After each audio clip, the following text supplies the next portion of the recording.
Hello and welcome to the Silver Travel Show. It's Jenny Carr with you today, and each week I talk to destinations experts, travel writers and silver travellers to find out just what is taking their fancy in the world of holidays and travel. I'm here on the wireless from Age UK in association with Silver Travel Advisor, the reviews and information site for travellers aged over 50. Today we're talking about Europe with a difference, talking about places to visit or styles of holidays you may not have thought of previously. Not quite playing the Moldovans at tennis, the marvellous Tony Hawk's book, but along those lines. To my first guest, Wendy Carter. Welcome, Wendy. Oh, thank you, and to you. And Wendy is suggesting gentle cycling in Lithuania. I mean, that is almost a film title, Wendy. How did you come across it? I mean, it's not the first place I think of cycling in.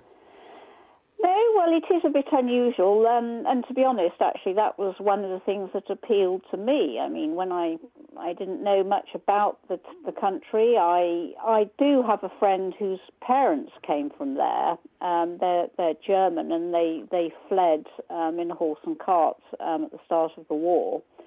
But it wasn't really until I met a colleague who has a few cycling tours in the area that we sort of put our heads together and created this gentle cycling tour for our customers. So, you know, it was the slight difference which appealed to me. And once I'd been there, of course, I realised what an absolute gem it is.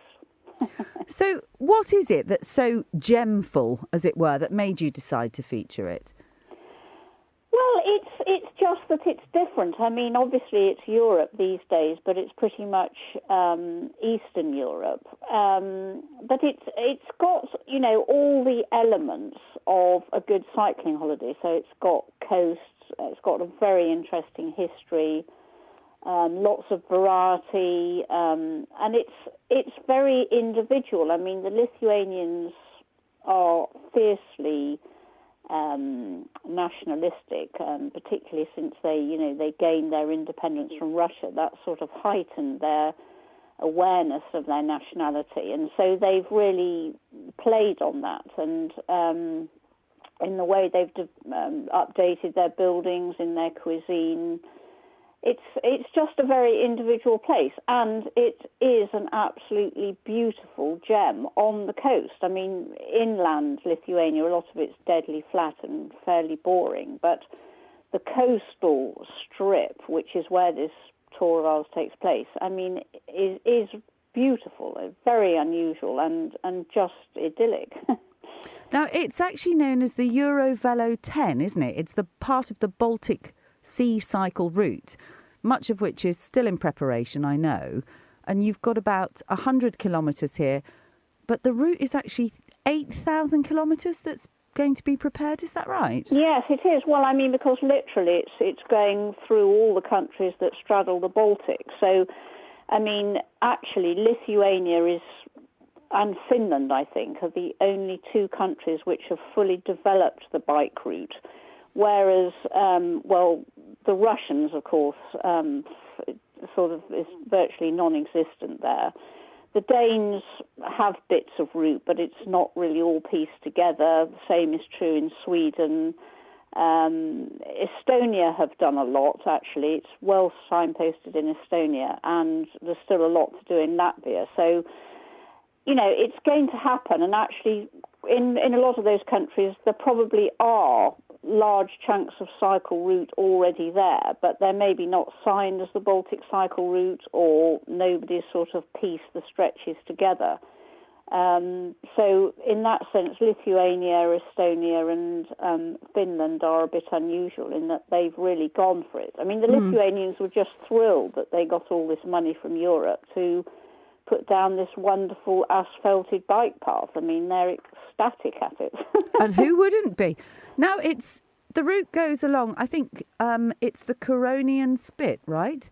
That's right, yeah. I mean, the Curonian Spit is a kind of real enigma.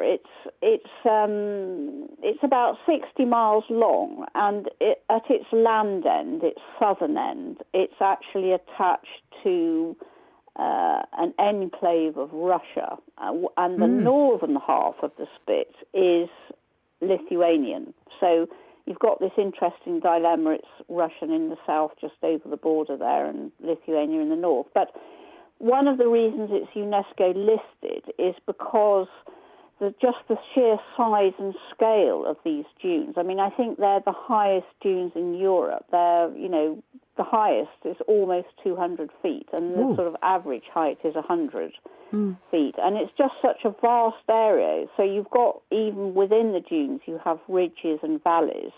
And then, of course, you've got a lagoon on one side and the Baltic Sea with its idyllic beaches on the other side. So it's a kind of wonderland, really. I mean, a lot of it's forested, which is the authorities trying to stabilise the Spit, because, I mean, it was forested originally, and then, of course, that was all cut down when people wanted to build boats and houses, and they realised pretty quickly that, they had to stabilise it. So there's a lot of forest there, as well as these very, very dramatic dunes, which in the past have sort of moved around so much that they've actually almost submerged villages. So a number of the fishing villages there have actually moved in their history in order to kind of escape the moving sands. I mean, that sounds absolutely fascinating, and I'm a geographer by heart, so it would really go for me. I presume with that massive lagoon that you're going to have a lot of bird life as well. Yeah, I mean, that's one of the reasons why there are tourists in the area, because I think it's the biggest bird migratory route in Europe. I mean, it's some phenomenal number, like 3 million birds fly over per day in the autumn. Lord. And, of course, it's a huge breeding ground for birds.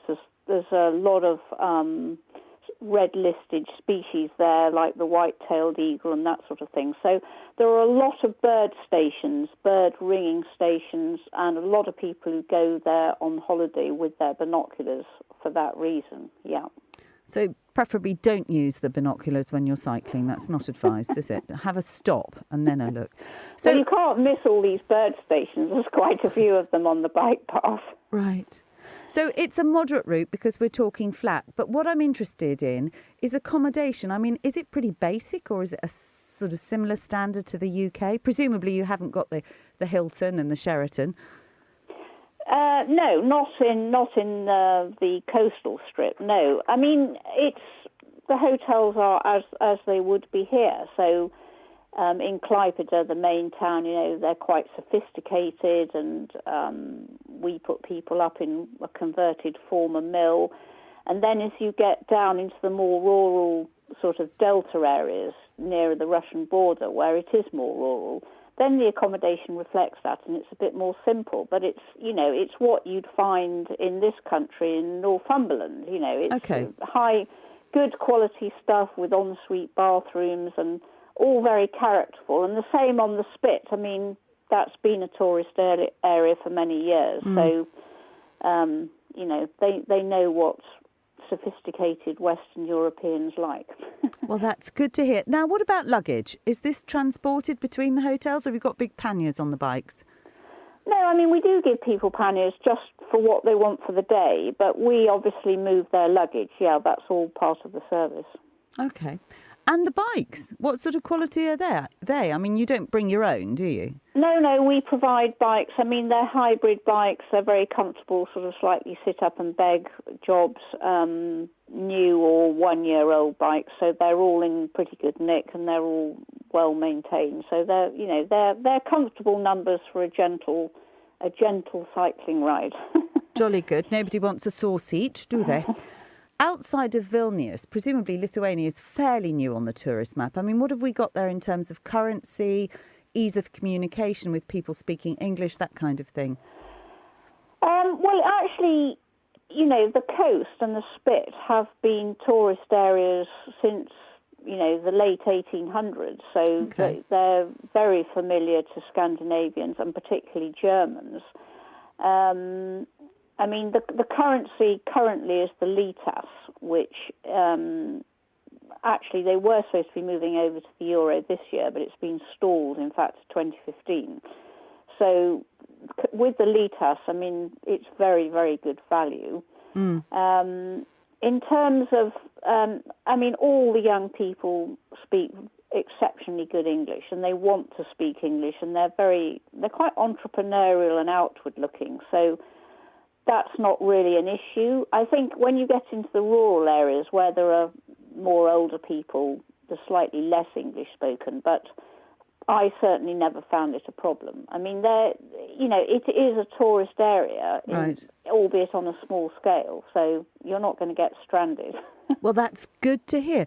Now, the city of Klaipėda looks interesting, and in its previous incarnation as Memel, I mean, it had important links with Britain and the Navy for timber, and it's the most northerly ice-free Baltic port with a very long strategic history. So would you suggest it's worth spending a day or two there just to have a look round at either top or bottom of the tour? Well, yes, I mean, it is the biggest city, and it is fascinating. It's got a very old cobbled centre with some really fabulous buildings.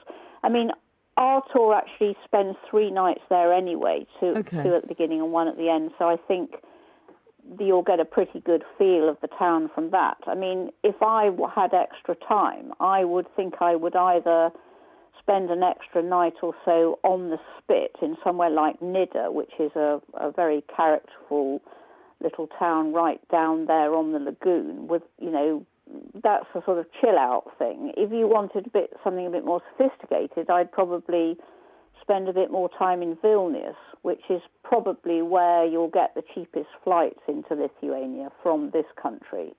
And, I mean, Vilnius obviously is the capital of Lithuania and, has got this amazing Baroque chocolate box, really Baroque city centre. I mean, Lithuania was the largest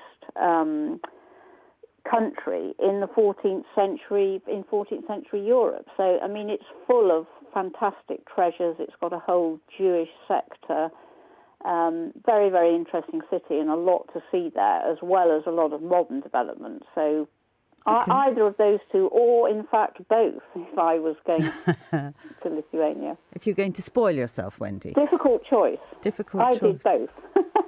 Well, I mean, how wonderful to have this new country to explore. It's not too far away. And Wendy, thank you for sharing it with us. I look forward to more Baltic cycling. And for more details, you can visit www.the-carter-company.com.